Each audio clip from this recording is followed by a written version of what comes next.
Siempre con José María Reyes de la Vega. Es historiador, es abogado, es poeta, es un hombre de campo, pero siempre estoy con él porque me parece que su gran diferencial es la manera que narra las cosas, la forma como entiende la realidad, la historia, el aquí y el ahora, y por supuesto su manera de ver el pasado en un presente muy vivo. Y esta es otra historia de Manuelita Sáenz, la segunda parte que vamos a desarrollar el día de hoy, porque definitivamente estamos aquí en el Rincón de los Reyes para hablar de esto. José María Reyes de la Vega, ¿por qué amerita una segunda parte Manuelita? Y una tercera, y una cuarta, y una quinta, y una octava, y en fin, ¿por qué? ¿Por qué es tan apasionante la vida de esta mujer? Bueno, a ver, trato de resumirlo, que es difícil, pero haber sido la compañera de uno de los grandes genios de la humanidad en el siglo XIX, tal vez con Napoleón, los dos grandes capitanes de la historia, es algo, y de una forma muy activa. No fue una mujer que pasó por su vida o se casó con él y convivió y tal, no, fue una relación profundamente activa, profunda. Además, lo acompañó en las buenas, en las malas, en las regulares. Bolívar era un hombre supremamente complejo, era de una gran inteligencia que me atrevo a llamar de genio, y Manuelita no lo conté en la primera parte porque a veces me salto una serie de detalles, pero esto es bonito, interesante.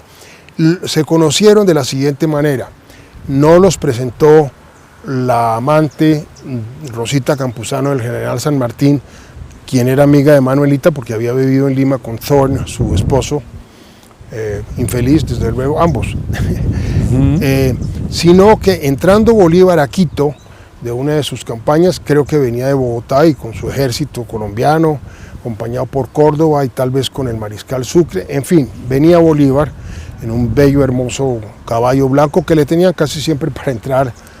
Posiblemente había cabalgado en una mula con Bolívar, con tal de llegar montado en cualquier cosa. El hecho es que se había preparado en las calles pedregosas y coloniales de Quito, pues una serie de las mujeres más bonitas de aquella colonial y linda ciudad aún hoy.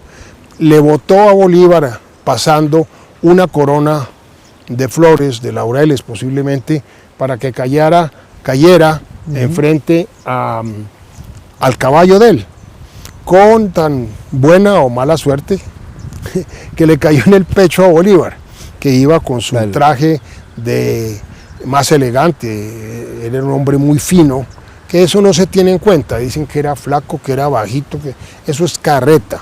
Medía unos 68, no era tan bajito. Tampoco era tan bajito. No era Sansón, no necesitaba, pero tenía la cabeza de un Einstein.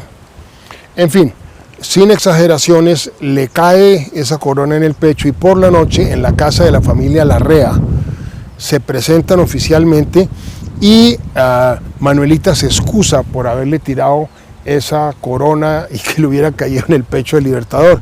Y él le contesta: no, señora, tiene usted gran puntería. Si mis soldados tuvieran esa misma puntería, yo ya hubiera sacado a todos los españoles de Sudamérica. Eran dos personas que con una agilidad mental especialmente importante se entendieron desde ese momento. ¿Se conectarían tal vez por eso? No, pues eso ya empezó una conexión, es como cuando uno pierde un carro y ese carro no se volvió a pagar. Desde luego, si le hubiera contestado una pendejada, pues Bolívar posiblemente hubiera buscado otra o lo hubiera buscado alguna otra quiteña que que había en abundancia seguramente en aquella fiesta en casa de la familia Larrea, que indirectamente yo conozco, porque son gente importante de Quito, de Ecuador. Pero como es la segunda parte, quería contar lo que viene. Bolívar va pasando el tiempo, viene Angostura, viene la creación de lo que se llamó la Gran Colombia. Así no se llamó Colombia. El Gran Colombia se puso a través de los años y por costumbre, porque pues seríamos hoy día tal vez la 10ª potencia en el mundo, tanto que cuando se conoció en Europa como en Estados Unidos las intenciones de Bolívar de unir Venezuela, Panamá era de Colombia, Ecuador, Bolivia, eventualmente el Perú, pero estaba un poco distanciado, había sido virreinato y tenía otros tipos de política acerca del cuento. En Europa y en Estados Unidos, digo, se iban asustando porque vieron que se les venía encima una potencia que si se hubiera seguido, que si se hubiera realizado, que si los jefecitos, que eran hombres importantísimos, no los voy a nombrar todavía, pero déjenme decir, Páez en Venezuela, nada menos, Santander desde luego en contra en Colombia y Flores en el Ecuador, por ejemplo, se opusieron porque cada uno quería su pequeño reino y lo tuvieron. Páez fue, creo que no sabía leer en una época y murió en Nueva York hablando inglés, muy bien vestido, un hombre con la lanza y el caballo que le hacía temblar a los españoles, le daban ataques de epilepsia como a Julio César antes de los combates. En fin, de Santander es un tema aparte porque fueron muy amigos, y de Flores ya va a aparecer, hay dos Flores en la historia ecuatoriana. El hecho es que Manuelita, muere Simón Bolívar y ella lo sabe en Honda, ya quería irse tras él, que ya estaba camino de la muerte. Ver, ¿ella se entera en Honda, Tolima? Claro, va a coger una chalupa con todos sus Jonatás y Natán, que todavía estaban con ella, y creo que ella había aparecido otra mujer que la ayuda, pero la detienen porque le cuentan que ha muerto en Santa Marta, en casa, en la quinta de San Pedro Alejandrino, que le había prestado un español de Mier, y había muerto. Destrozada, pues se vuelve a Bogotá, donde es horriblemente maltratada por lo que quedó. ¿Quién quedó?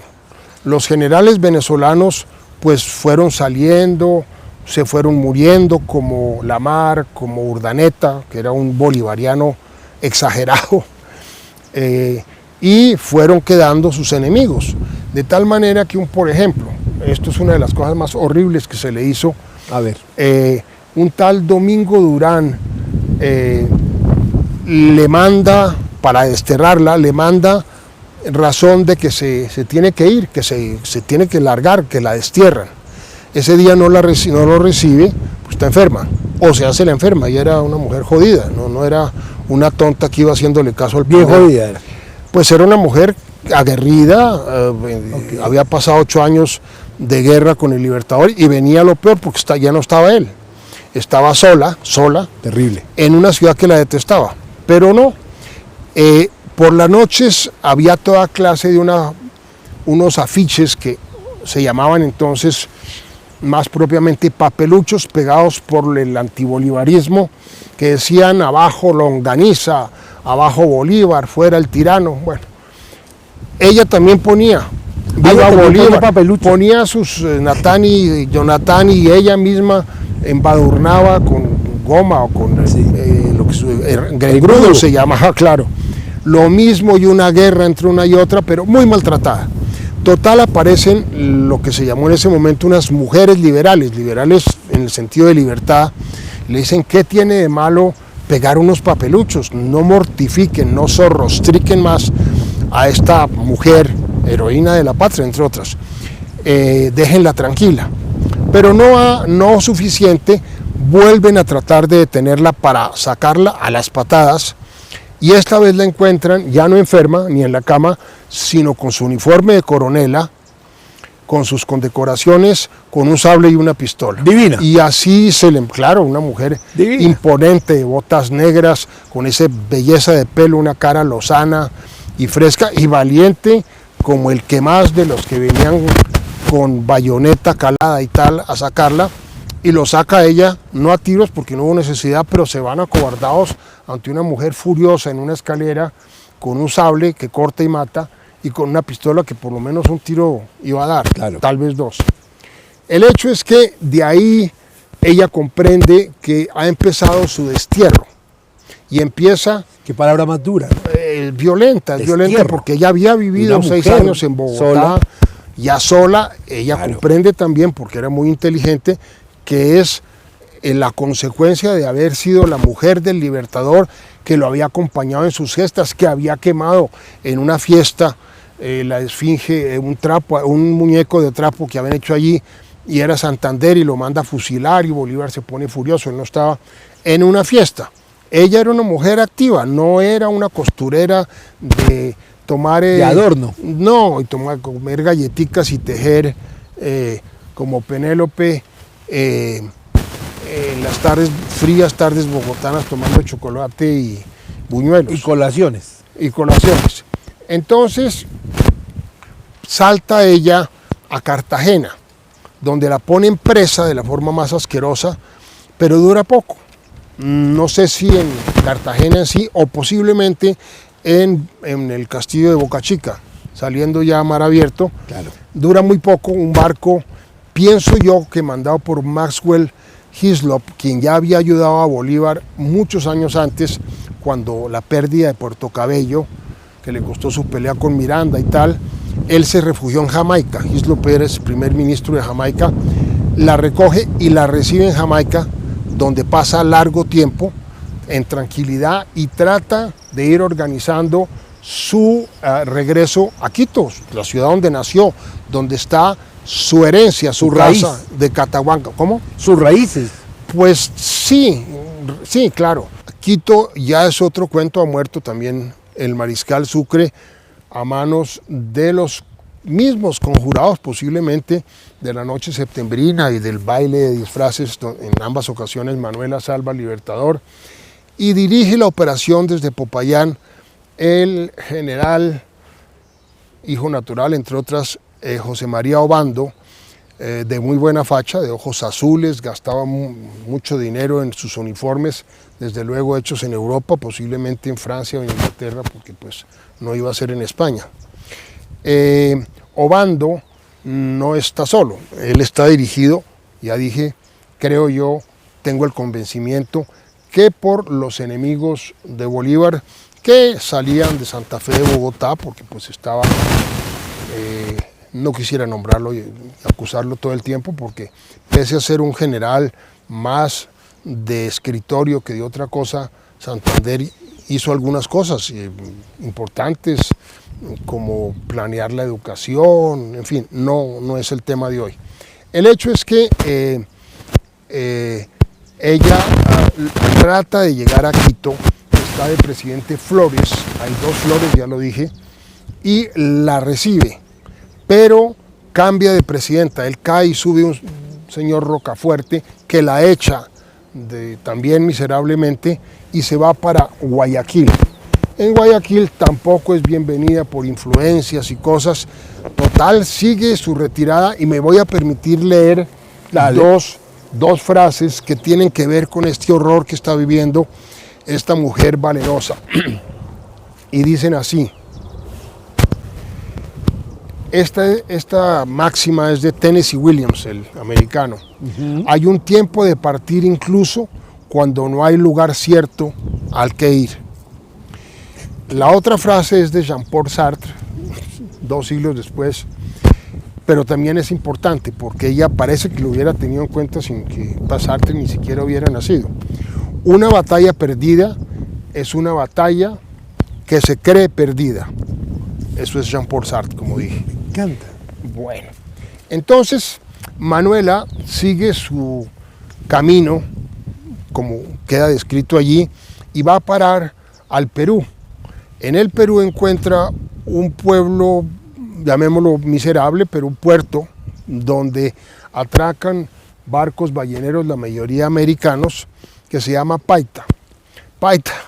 Eventualmente los americanos, especialmente un cónsul que llega un tiempo después de ya Manuelita instalada en una especie de kiosco medio caído, lo nombran un cónsul que se llama Alex Ruden, a quien ella ayuda, le traduce cartas, no habla bien inglés. Él tenía 22 años, dura allí un poco de tiempo y viene una época de Manuela violenta, vive de la caridad un poco, con mucha dignidad, pero la ayudan.